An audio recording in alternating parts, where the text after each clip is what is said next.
Hey, everybody.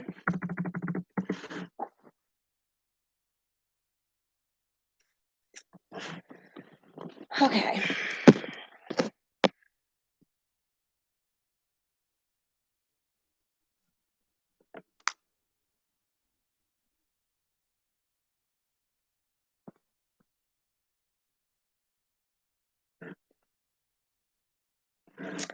Hey, Debbie, how are you? So don't mind that my computer's super grainy and stuff. For some reason, here, I'm gonna try and put my laptop down and see if that's okay or if I look crazy or what.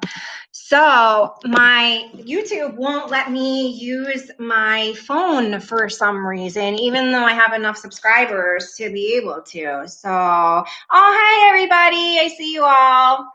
So thank you everybody for coming. Sorry, I wanted to wait a little bit longer because it's been like a monsoon outside. Well, I guess it's been like a hurricane because it is. So I wanted to talk to you guys about what I do for work.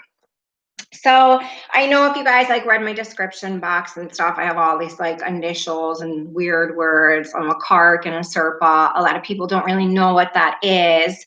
So I wanted to take the time out and describe to you guys what it is. So as a CARC, I'm a certified addiction recovery coach. So I work with people who are trying to find their pathway to recovery. As a SERPA, I'm a certified addiction recovery advocate, peer advocate. So I can actually help people that need me to advocate for them. I go to court, like family court with a lot of moms and help them in that area.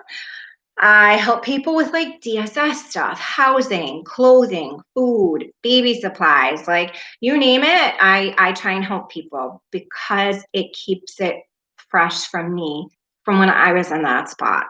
So these, I'm proud of myself for, getting certifications and having these initials behind my name and all that. But at the end of the day, it's really about keeping it fresh for me and remembering what it was like. And like, I was talking to Jess the other day and I said, I do what I do because maybe if I could, if I would have had somebody like that for me, my life would have been better sooner.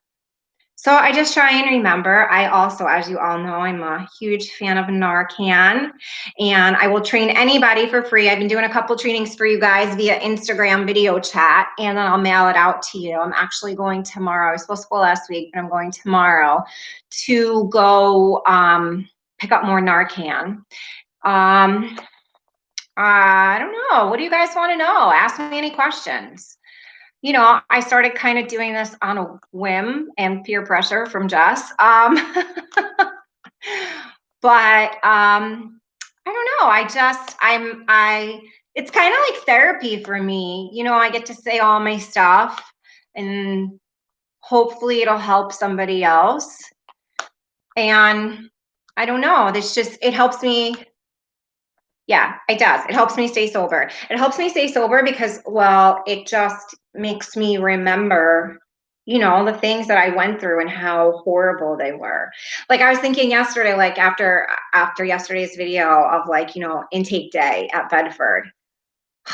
Man, like I can't imagine now going like a day without deodorant or, just like regular stuff. And that's how I lived. It was terrible.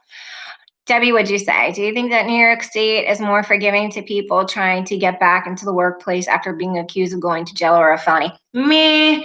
Yes and no. So they're a lot better about it now, but good? They have a long way to go before good. I think for a man, it's a lot easier because they can go and do like trades. They can go and pour cement. They can cut trees. Like Jared, my husband, he's a logger. He goes out in the woods every day and he says he kills trees. He cuts down trees, which then make toilet paper and floors. And that's a more forgiving industry. Like I just applied for a job to be a counselor at a rehab. And I'm like, I'm super qualified for this, right? But I'm a convicted felon. I don't know how that's going to go. So it's like a yes and a no. I mean, I've heard, so I used to work in an agency that one of the programs that I created was employment, like recovery friendly employment. So there are a bunch of people, and right off at the end of the year. So that incentive helps. Let's see what else. When life gets you super stressful, what do you do to keep yourself on the right track? Plants. Plants. If you guys, one day I'll give you a tour around my house. Plants. I am a plant crazy lady. Like, I'm the crazy cat plant lady, and I love crystals. I like skulls. I like weird stuff. But basically, like, when I get stressed out, I replant my plants, or I'll separate them and give them away. I give plants away a lot of times, and that, like, I don't know, that helps me. Tell them about the day-to-day of helping others. All right, so yeah, Jess is on me. She wants me to show you guys how I do this. So I have like go bags, as you can see on my Amazon wish list. I actually have like backpacks and soap and tampons and deodorant and all types of stuff. So when someone gets in contact with me and I'm going to bring them Narcan test strips, I bring them not Narcan test strips, Narcan, and then I'll bring them fentanyl test strips, actually. I also bring them like bottles of water, dry shampoo for their hair, because some of my people live in tents because they are actually in the process of experiencing homelessness. I bring them, let's see, I should have brought one over here. I just packed one up for somebody. Toothpaste, toothbrushes, mouthwash, just simple things that you take for granted every day. I give to all my people when I first get together with them. I'm actually a syringe peer, but as of right now, I'm not handing out syringes because of, well, parole. But I have the ability to give them cards. So this way, if they have syringes on them and they get pulled over, they're actually in a registered database and it protects them. Let's see, what else do I give out? Parental supplies. So I run a couple of parental groups where I deal with moms and dads, or whoever, grandma, grandpa, whoever has the babies at the time, because sometimes people are incarcerated and their babies are with, their grandparents. I give out craft supplies. Like, I just wrote a grant for the United Way. Well, not just, the beginning of COVID I did, and we were awarded $2,500. And that went, I think like 800 of that went to baby supplies, like diapers, wipes, breast pads, breast milk bags, all types of stuff like that. And I give them out. And then the other half of the, thanks, Brianna. The other half of the people, the other half of the grant went for craft supplies. So I just gave everybody that messaged me that's local, because it's for Delaware County only.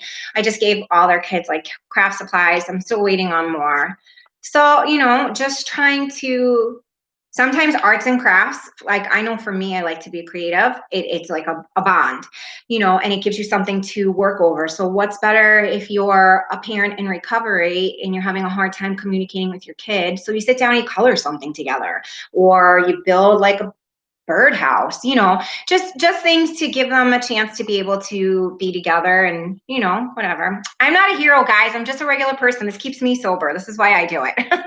Is there anything you really wanted to do but can't do now because you're a felon? Go to Canada. I want to travel, and it's iffy if I could get a passport, unfortunately. I try and use my felony conviction as like, it sucks. There's no two ways about it. I'm not going to say it doesn't. It does. It sucks. But I try and use that as like a stepping stone. And I try and show like other people, like, I don't know. Yeah, shit happens. It does. It's a part of life. But I learned my lessons from it, and I've grown, and I'm a better human being because of it. A lot of people have never experienced things like this, and they're just shitty humans, and they're so judgmental. Like, they're just such judgy shits. And I'm not. Like, I don't, you can have money, that's cool. You could not, that's cool too. You can have a degree, you could not. I like the people who are down to earth, the people who have been through some shit and seen some things, and they're still, just, I don't know, like, those are my people. I would rather hang out with a room full of convicted felons, murderers, people that have sold drugs, committed crimes, struggled through addiction, battled all that, than a bunch of people who go to church every Sunday and think because they put on a button up that they're, going to heaven. Like, I don't know. Those are my people. The grimy people. I like the grimy people. you know, so I think they should let you guys in. I wish they would. Jess and I will take a trip to Canada. We'll go tear shit up. You know, it would just be cool. But I want to tell you guys, like, I'm super appreciative for all the support and your comments. You're all so sweet, you know, and all the things that you say, I appreciate it. And I don't know, a couple of you guys must have went on my wish list because I got a case of diapers the other day. I got a whole bunch of stuff. So thank you, like, sincerely thank you, because it's expensive to try and do this on my own. But you know, I'm just super appreciative of you guys. So thank you. And if you guys want to see any type of videos, please, I'm open to, you know, showing you guys what you want to know. I'm kind of just winging it as I go, and you know, I hope you guys enjoy the content that I'm giving you guys. And I don't know. Wow, you guys are all over the place. Canada, Colorado, Vegas. I want to go to Vegas. That I would like to do. Thank you, Nadine. So, I mean, if you guys have any specific questions, please feel free to let me know. I've literally never done a live anything in my life, so bear with me if this is a little weird. And my laptop sucks and I'm super grainy. I'm sorry. So, oh my goodness, somebody's here from Singapore. That's super cool.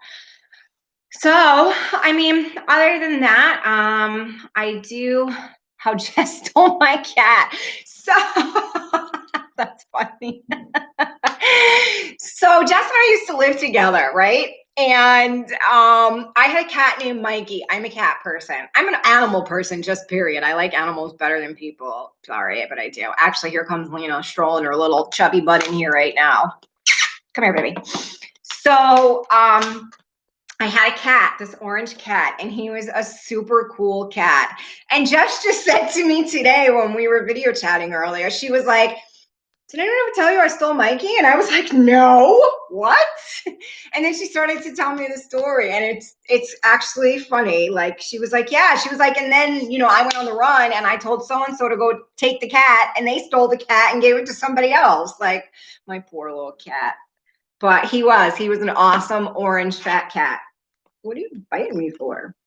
So that's actually funny. How you met Jess video idea. We could. So wait, hi Jen. I come from Jessica's channel. Of course, you guys are amazing. And I love watching your videos. They have helped me inspire. Aw. Oh wow, you're all the way in France. That's awesome.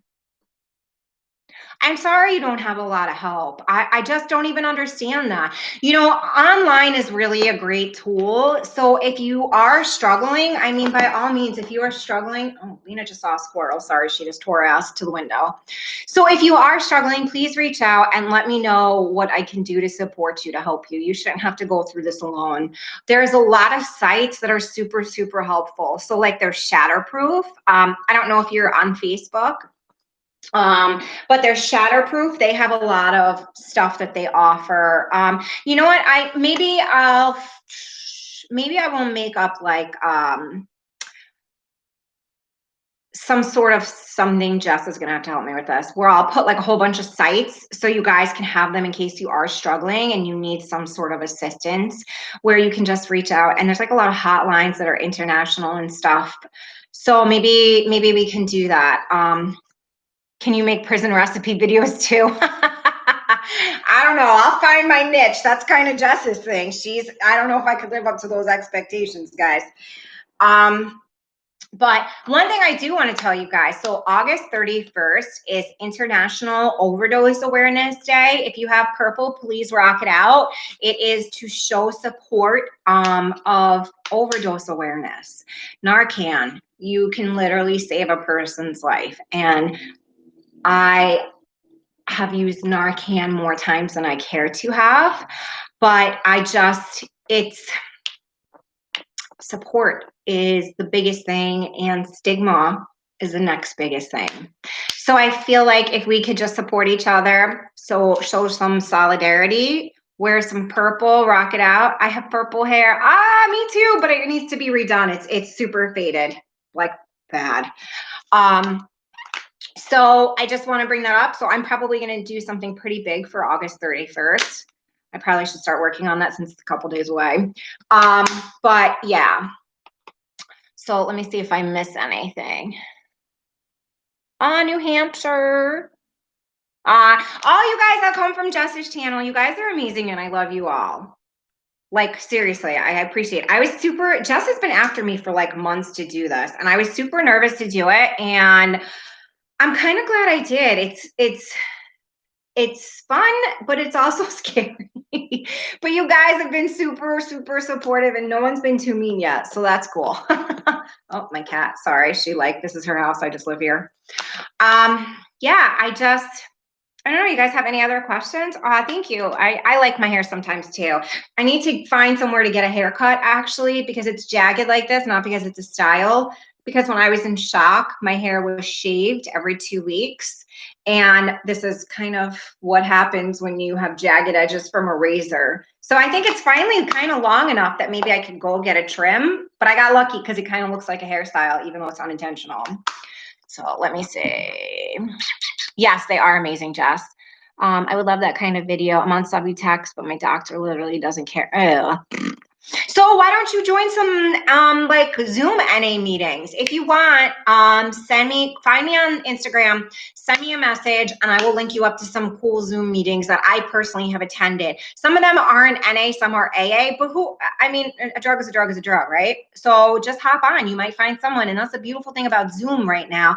I've been in meetings with people from all over the world inside their little boxes on their computer. So let me know if that can help you. What was I nervous about? I don't know, because I'm a dork. I'll lose my train of thought in the middle of a sentence. I do it all the time. Thank you, Michelle.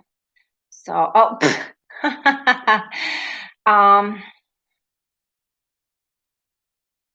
I'm sorry. That's horrible, Melissa.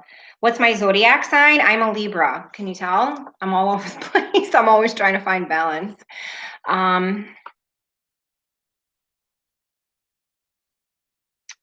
Thanks, guys. I appreciate all the support. So, if you guys have any other questions for me, you can't always just because you understand something doesn't mean somebody else is going to understand it. So, there's a lot of family members that I have that still don't understand my addiction or the reason why I became an addict or why I feel like I do today, and my mom's one of them. She doesn't understand my addiction. I don't really think my dad does either. I think they're more old school and they just think like, all right, it's bad. So you just don't do it. They just don't get it. Unfortunately. Yep. Everyone definitely needs a cheerleader in life. I agree, Melissa. Totally. Yes. I'm a Libra. Really glad Jess encouraged you to do this. I am too. I am too. So am I true to my sign? Yeah, I'm always looking for balance. I don't like when things are uneven or messy or out of place. It kind of freaks my whole everything up. I don't know.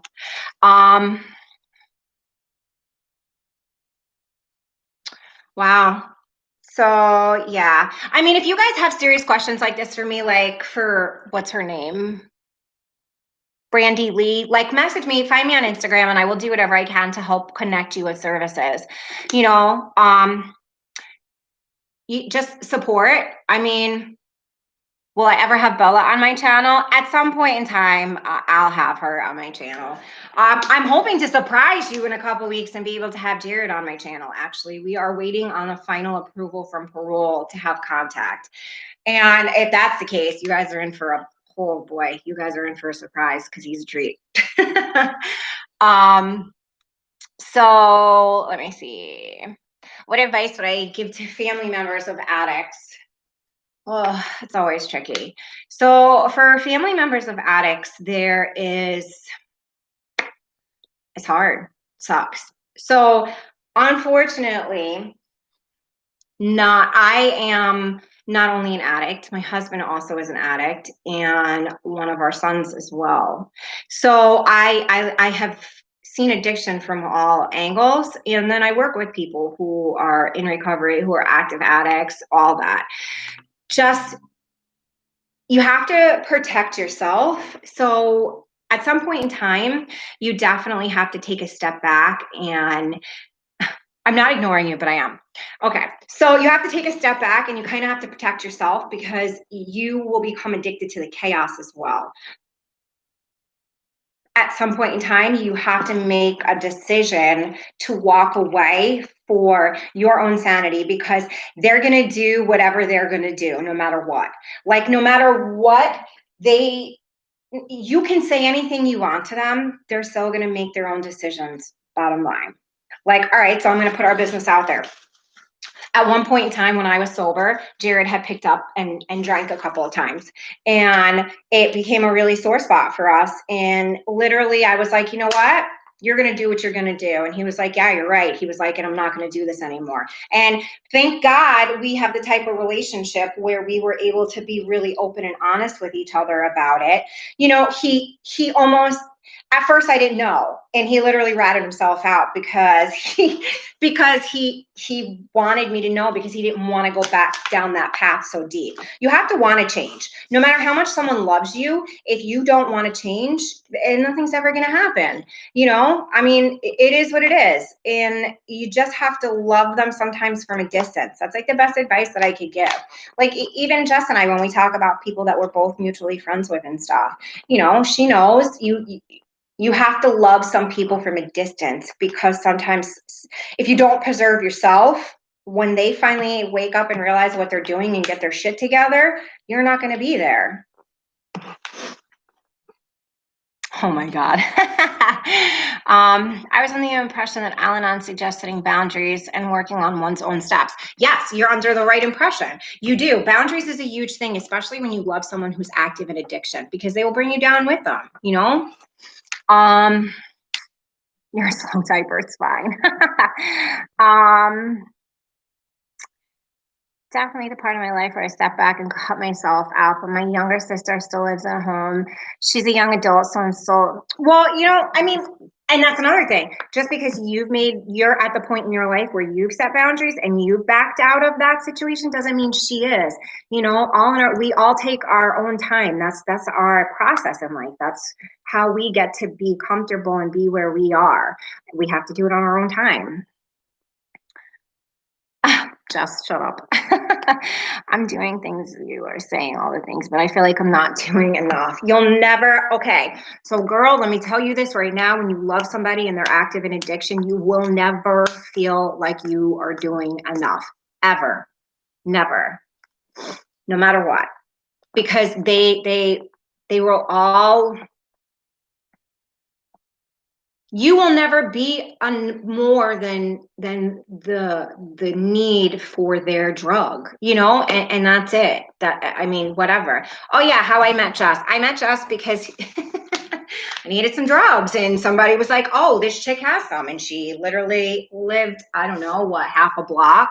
Like we lived I lived on one side of the street. We would go through like a path between two people's houses, and then Jess lived on the other side, and I needed some dope and she had some. So I walked into her kitchen and she was like, this is what I got. And I was like, all right, here, cool, let me pay for this right quick. And then I don't know, a couple days later, I got more off her. And then at some point in time, she needed something and I was selling it at the time and I had it. And then, you know, we developed a friendship, but it was bullshit. It was literally a using friendship. And now it's a genuine, true friendship. Like now, without a doubt, we're friends. I stole a cat. Shut up.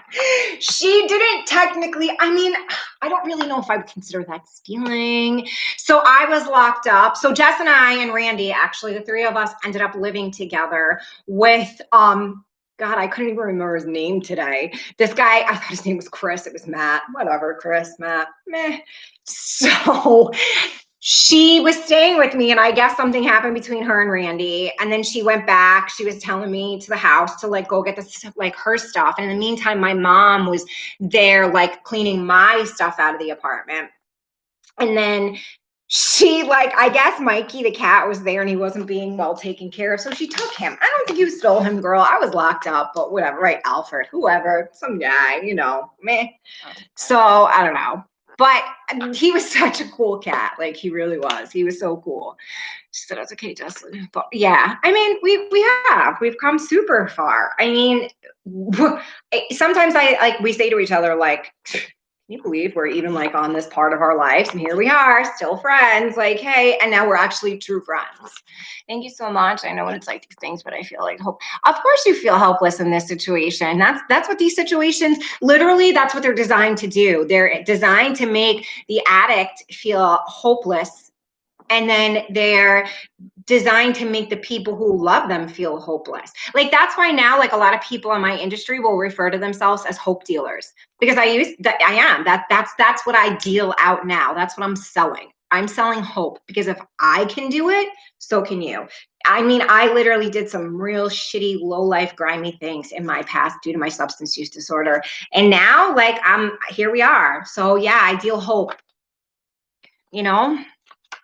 Have your little girl? No, not yet, but soon, soon, soon, soon, soon. I tried to get permission to go out to see Jess and parole, denied it. So as soon as that's up, we're gonna make it happen. You and Jess should speak on schools and ADCs. Sometimes people you meet a rock. Absolutely, like no joke. I have met, like Bella's godmother is incarcerated in 25 to life for a murder that I truly feel she did not commit, but she's the most amazing. Oh, she's just a great soul. Like I have met some of the most creative, talented, kind-hearted, just amazing people behind bars. Like, and gone through some really crazy situation. And that's another thing like about my husband and I. Like we legit defy the odds on a lot of stuff because people are always saying how you as a couple cannot recover. And guess what? The shit, you absolutely can. Look at Jared and I doing big things, smoked meth every day like it was our job, like literally. And now here we are, successful, both employed, both doing the right thing, both making big progress, like both productive members of society. So don't listen to that shit. It's for the birds. But let me see.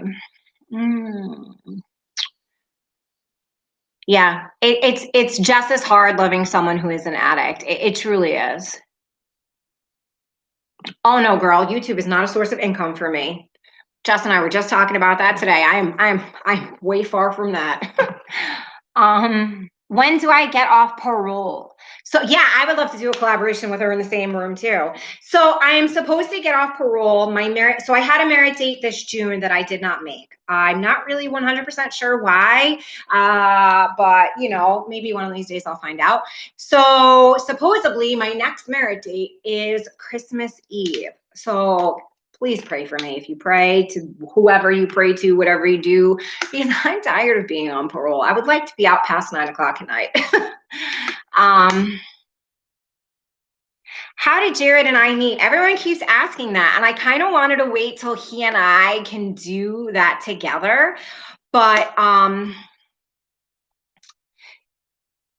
we met, believe it or not, he had sent me a friend request on Facebook and I was busy doing something and I was like, whatever. And I just responded to it. And then, I don't know. I just, I couldn't stand him.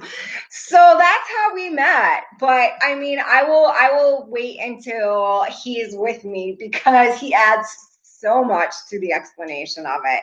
Like he actually still has the first picture I ever sent him. He kept saying like, send me a pic, send me a pic. So I did. I sent him a picture of my daughter's chicken. So yeah. It's okay. Not everyone catches. Right. Thank you. I appreciate all the prayers. That really means a lot. So, but I mean, let's see, you guys are going so fast. Yes, I love Jess's channel. I actually find out things about her I didn't know because I was incarcerated a lot of the time. Like it seems like when she was home, I was incarcerated and vice versa. And then when we got pregnant, we got incarcerated at the same time together. So, oh my God, you guys are going so fast. I can't read this fast. Let's see. Once I found your channel. Thank you. I try and be honest because nobody learns from anything if no one's honest, So your brother's, I I mean, trauma. Yeah, Ashley, like trauma is the biggest enemy to people who suffer from substance use disorder, because if you don't deal with the trauma, you will constantly need an escape from it. And that's where drugs come in. I mean, for me, I didn't deal with my trauma for years upon years. And you're watching at work, Erica. Thank you. Just be there for him. Yeah. I mean, you are the only person in this world who knows what he went through, because you were there too. So who better to understand him? But make sure, oh my God, Jess. Oh, for fuck's sake. Well, anyway, so you are the only one that knows what he went through, but make sure you have boundaries. Anytime you're dealing with someone that's an active addiction, or, whatever they're going through, because addiction isn't just drugs and alcohol. Addiction is gambling. Addiction is sex. Addiction is money. Addiction is shopping. Like, there's all types of shit that go along with it. So please make sure that you set boundaries for yourself, because even if you are an addict, even if you're not an addict, you can still get taken down. Like, it's serious. Like, I've learned in my life boundaries, especially for me with work. I could work all day long. Like, I'm constantly being told, like, you put your phone down, you take your watch off, like, hello, I'm right here. Just because, but I don't know. I don't know how to disconnect from certain people and certain things. And I have to work on that. And I know I do. And it's hard. And I don't like to admit it, but it is what it is. 4 years clean. I got both Jordan, that's so amazing. I'm so happy for you.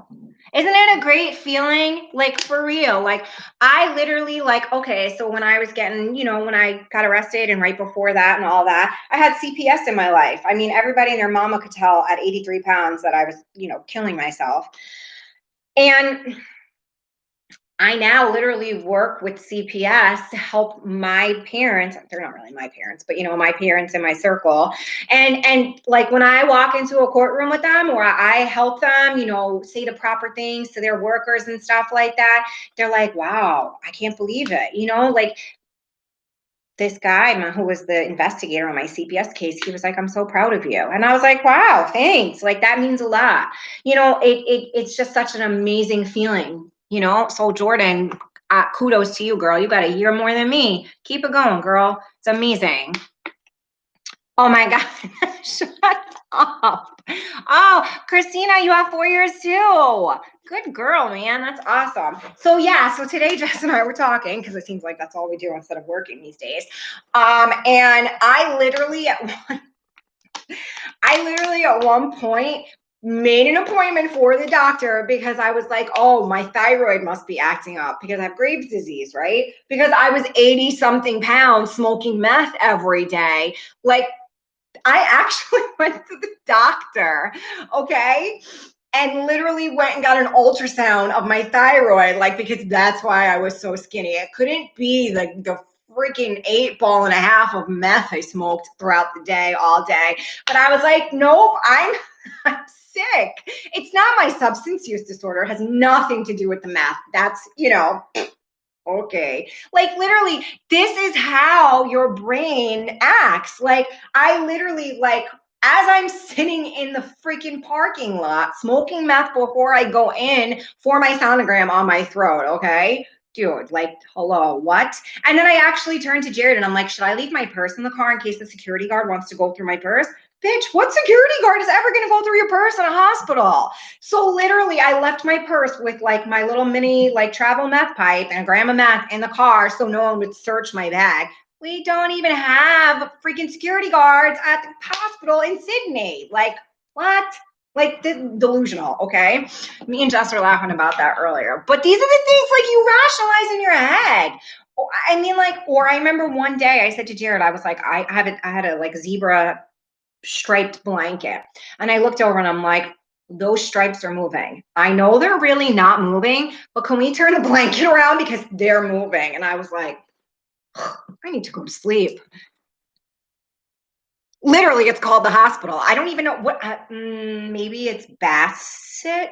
I don't even know. The hospital, actually, because there's no one that goes there. At 11 p.m., from 11 p.m. to 7 a.m., it closes. So if you have a stroke in Sydney area, you're just gonna die. So, well, guys, we've been on for like 35 minutes, and I feel like you guys are probably sick of hearing me. Are your tattoos prison tattoos? This one actually is, it says JMC 82318. So this is, I got this done right before Jared and I got married when I was in prison. I had it touched up by a professional when I came home because it was crazy. But yes, I do have a prison tattoo. They got sued so many times by me. I can't stand you. Wait, what the doctor tell you? So it wasn't the doctor, it was just like the whatchamacallit lady, the ultrasound lady. I was crying and she was like, "Don't worry, honey, we'll get it figured out." Like I was bawling. And then I never went back to the doctor to get the results because I think I got locked up. Thanks, Amber.